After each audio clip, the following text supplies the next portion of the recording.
The honourable member for Straits-White Bay North. Mr. Speaker, forestry workers on the Great Northern Peninsula face uncertainty again this season due to inaction and poor decision from this government. A prosperous industry employing up to 400 people a few years ago has dwindled to just dozens. I ask the minister, what is your government prepared to do to protect the small contractors and employees that work in the peninsula's forest industry? The honourable Minister of Natural Resources. Mr. Speaker, the forest industry is obviously a very valuable industry in this province. Some 5,500 people working in the industry. It's a $250 million industry, Mr. Speaker, and our government certainly acknowledges not only the value, but, Mr. Speaker, we'd also acknowledge the challenges in the forest industry over the past 8 or 10 years. There's no question, Mr. Speaker.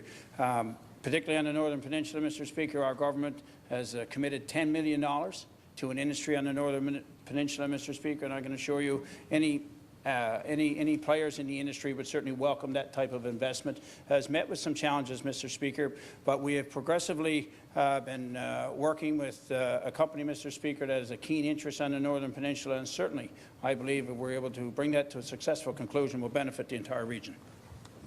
The honourable member for Straits-White Bay North. Mr. Speaker, contractors have been advised that an agreement with Cornerbrook Pulp and Paper expires in early June. This means limited or no buyers for pulpwood for the peninsula. Contractors must make critical decisions to invest and hire workers under a limited time frame and unstable conditions. I ask the minister, will he commit to working with industry, ensuring contractors have a buyer for pulp until a longer-term arrangement can be established, possibly with Rentec? The honourable Minister of Natural Resources. Mr. Speaker, I'm certainly committed to work with anyone, Mr. Speaker, within these industries. They're very important to the province, they're important to their communities, and above all else, it's important to their families. And, Mr. Speaker, I certainly understand that.